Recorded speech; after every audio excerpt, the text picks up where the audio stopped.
mikirin deh, ngapain orang gabung agensi VTuber? Kan agensi itu ketat banget, mana pendapatannya yang kepotong lagi.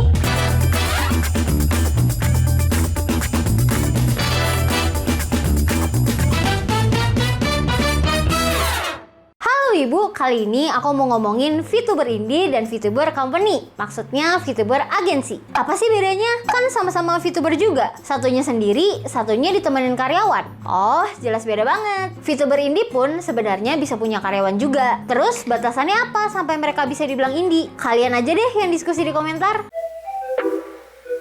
Sekarang aku bakal kasih tahu ke kalian calon VTuber yang mau join agensi, positif dan negatifnya kalau kalian join agensi. Pertama, agensi itu punya aturan. Apa sih biasanya aturan yang dipunyain agensi? Aturannya sih bisa ada macam-macam. Ada yang larang streaming dengan orang tertentu, melarang main game tertentu, sampai dilarang ngebahas hal tertentu. Tapi itu tergantung dari agensi masing-masing. Makanya aturannya ada bermacam-macam dan beragam. Tapi umumnya aturan agensi itu membatasi interaksi dengan fans. Karena mereka nggak mau kalau ada fans yang cemburu dengan fans lainnya. Terus biasanya juga sosial media dari VTuber itu dipegang sama agensi. Jadinya kalau ada DM aneh-aneh yang masuk bakal diawasin sama mereka. Tapi ini aturan yang pasti ada di agensi. Aturannya itu mereka nggak boleh leak bagaimana sosial media mereka bekerja. Terus aturan lainnya adalah satu orang nggak boleh bekerja buat dua agensi VTuber. Kalau agensinya proper dan sehat, biasanya orang yang kayak gini langsung dipecat. Wajar nggak kalau agensi ngasih peraturan? Wajar dong.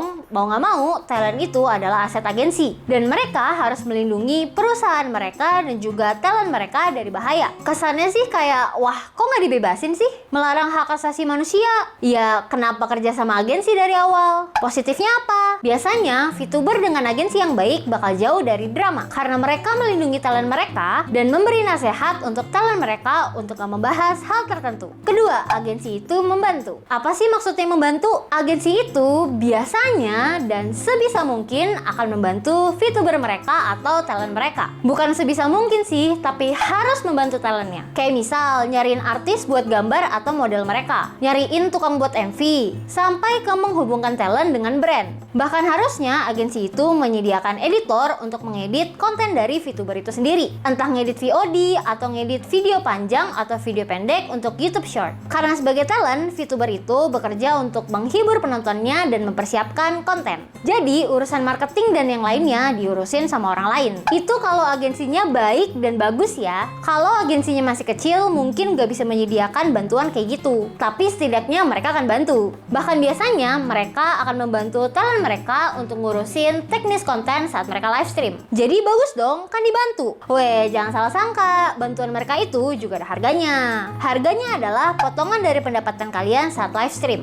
Biasanya potongan kreator banding agensi itu bisa 50-50, 70-30, bahkan yang ekstrim bisa 80-20. Tapi sekali lagi, agensi itu ada untuk membantu talent mereka untuk berkembang. Tapi kalau misalnya nggak dibantu, terus ngambil potongan, mending keluar aja deh dari agensi itu. Ketiga, tanggungan. Kalau kalian gabung ke agensi VTuber, kalian jadi nggak punya tanggungan. Sebenarnya masih ada tanggungan, kayak semisal seminggu harus berapa kali stream ataupun berapa jam. Ada juga target lain, kayak subscriber ataupun view. Tapi tanggungan yang kumaksud di sini adalah tanggungan biaya equipment. Biasanya agensi yang baik akan menyediakan banyak hal untuk kalian. Dari model live 2D, aplikasi, kamera buat tracking, bahkan ada agensi yang meminjamkan PC mereka demi kelancaran streaming si VTuber. Ada juga kok yang dikasih tempat tinggal. Lah, lu tuh.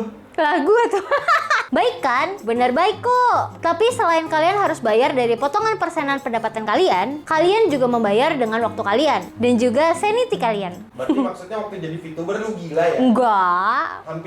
Hampir. Apa sih maksudnya waktu? Biasanya gini, ada agensi yang punya perjanjian dengan talentnya dan mereka nggak boleh menyebarkan siapa mereka sebenarnya bahkan setelah mereka graduate. Graduate itu apa? Ya setelah mereka lulus, setelah mereka nggak jadi VTuber lagi. Versi gampangnya gini, kalau kamu jadi VTuber agensi, mungkin kamu bakal bikin CV kamu jadi kosong selama beberapa tahun sepanjang karir kamu sebagai VTuber. Karena kamu harus merahasiakan kalau dulu kamu pernah menjadi karakter VTuber itu. Paham nggak? Contohnya gini nih, misalnya aku VTuber dari agensi X, dan mereka bilang kalau aku nggak boleh menyebarkan kalau aku adalah VTuber bahkan sampai aku graduate. Artinya, semua karya yang udah aku bikin dengan karakter VTuber itu nggak bisa aku klaim sebagai punyaku. Sebenarnya bisa sih, aku bisa beli karakternya atau bahkan aku beli IP-nya. Tapi ya tergantung kebijakan agensi. Jadi intinya bisa aja CV kalian itu kosong. Karena kalian nggak bisa ngisi portofolio kalian. Udah bikin apa aja dan ngerjain apa aja. Tapi sekali lagi ya, semua tergantung agensi masing-masing. Jadi sebelum tanda tangan kontrak, baca dulu kontraknya secara detail. Gimana menurut kalian? Mending masuk agensi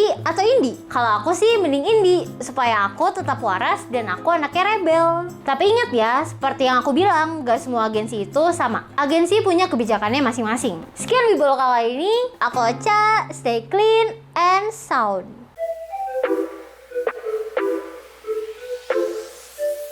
Gimana? Capek pasti ya jadi agensi ya? Capek banget sih, Tapi harus. dekat rumah. Tapi 8 jam streamingnya setiap hari. Kan juga agensi. Iya sih, kan ini emang kapitalis. Ya, tapi dibilang agensi nggak agensi amat sih, tapi Iya. ya kau masih tetap kuatur ya. Iya, iya.